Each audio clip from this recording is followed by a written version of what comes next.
शुरुआत छत्तीसगढ़ में महादेव ऐप पर सियासत को लेकर है।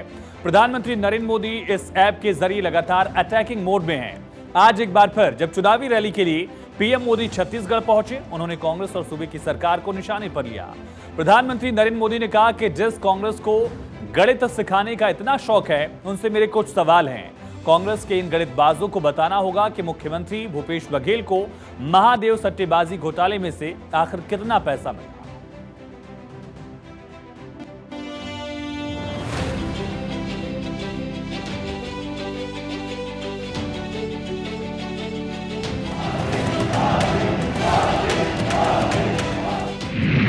छत्तीसगढ़ की लड़ाई महादेव ऐप पर गरमाई।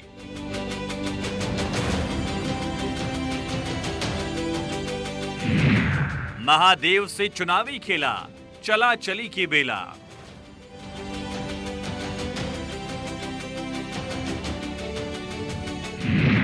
$508 करोड़ का बंटवारा दिल्ली दरबार तक पहुंचा।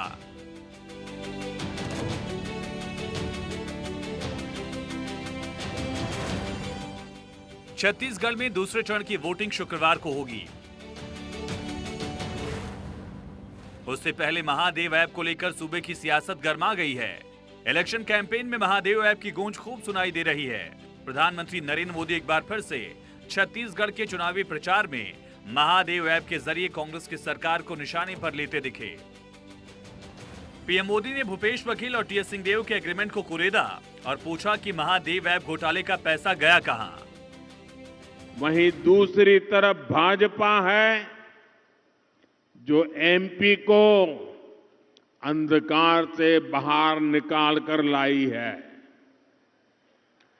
एक तरफ कांग्रेस है जो सिर्फ और सिर्फ अपनी खाली तिजोरी भरने के लिए मध्य प्रदेश में अपना कब्जा जमाना चाहती है।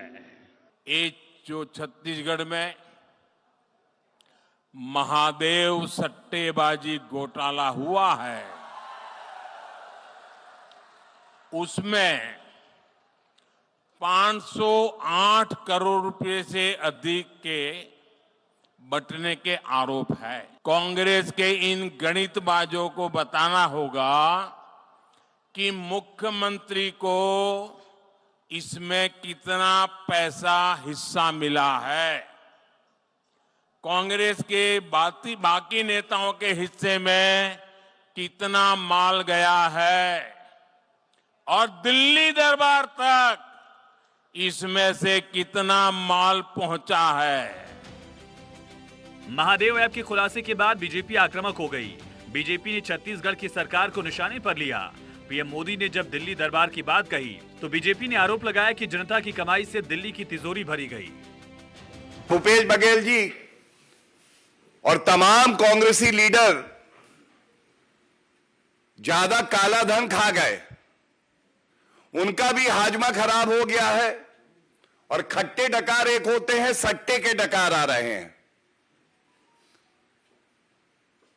घबराए हुए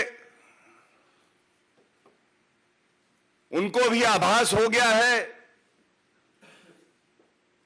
छत्तीसगढ़ की जनता ने मन बना लिया है, कांग्रेस की सरकार जाने वाली है। और यह कहना गलत नहीं होगा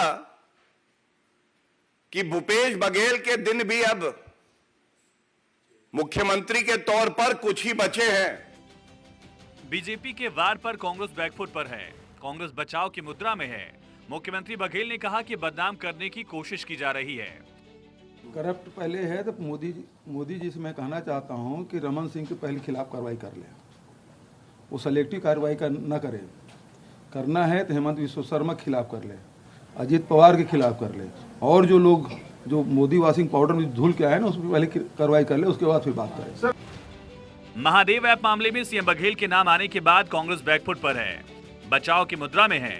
वहीं पीएम मोदी इस मामले को एग्रेसिवली उठा रहे हैं। जनता को संदेश दे रहे हैं कि करप्शन पर उनकी सरकार की नीति जीरो टॉलरेंस वाली है, यानी किसी को भी बख्शा नहीं जाएगा। Bureau report, Bharat 24। तो उत्तराखंड के उत्तरकाशी में निर्माणाधीन टनल के हादसा हुए 40 घंटे हो गए हैं। इन 40 घंटों में 40 मजदूरों को बचाने की जद्दोजहद जारी है।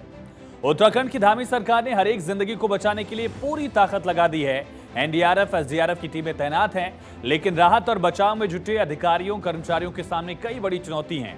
आपको सबसे पहले इन चुनौतियों के बारे में बताते हैं कि समझिए आखिर चैलेंज क्या है। टनल में दरअसल लगातार मलबा गिर रहा है और ये एक बड़ा चैलेंज। इसके साथ ही मलबे से सुरंग का रास्ता बंद है, जिसकी वजह से रेस्क्यू टीम अंदर नहीं पहुंच पा रही है और मलबे के इस लीकेज को रोकना ही सबसे बड़ा चैलेंज है, जिसके लिए लगातार टीमें कोशिश कर रही हैं।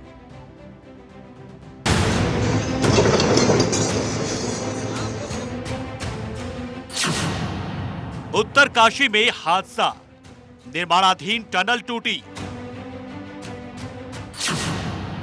हादसे के कई घंटे बाद जिंदगी बचाने की जंग।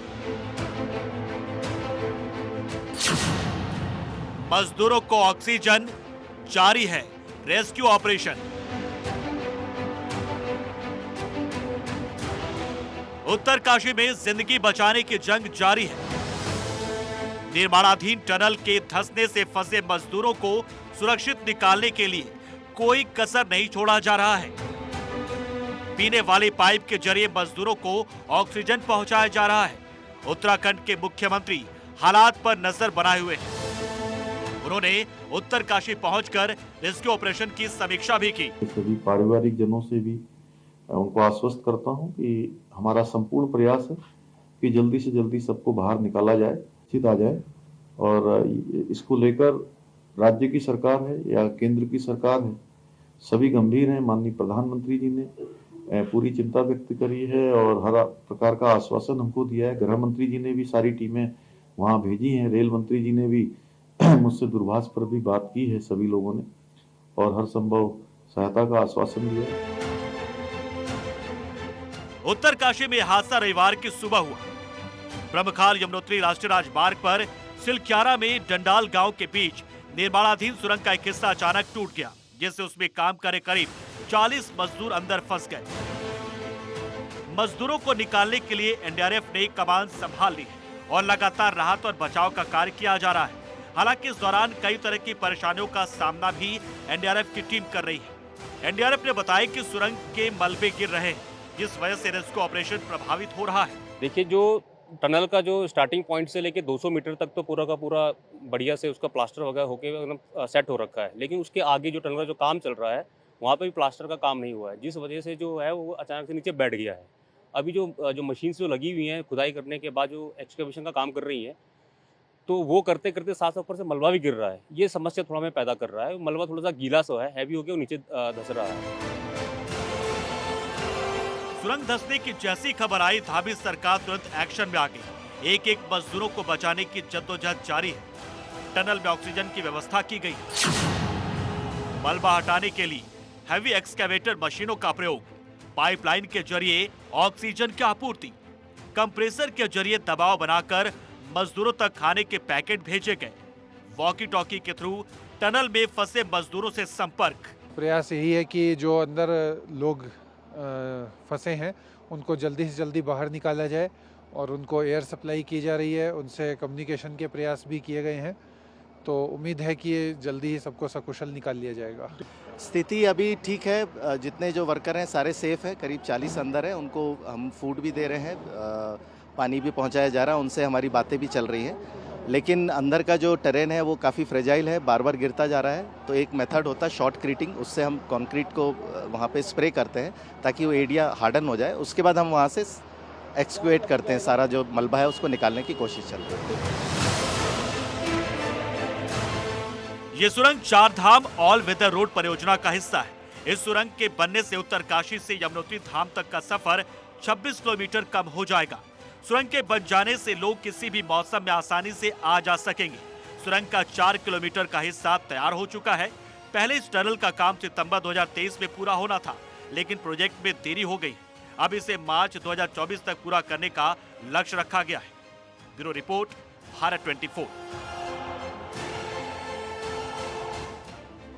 अब आपको टनल के फंसे मजदूरों के बारे में बताते हैं कि आखिर किस राज्य के कितने मजदूर हैं। सबसे ज्यादा झारखंड के कुल 15 मजदूर यहां फंसे हैं। मुख्यमंत्री सोरेन ने चिंता भी जाहिर की ट्वीट करके। उत्तर प्रदेश के 8 मजदूर हैं, ओडिशा के 5, बिहार के भी 4 मजदूर इस टनल में फंसे हैं। बंगाल के 3 मजदूर, वहीं उत्तराखंड के भी 2 मजदूर हैं। असम के 2 मजदूर अंदर फंसे हुए हैं। हिमाचल प्रदेश का भी एक शख्स जो है इस टनल में फंसा है। सभी को निकालने की कवायद जारी है और साथ ही साथ इनसे कांटेक्ट भी लगातार किया जा रहा है।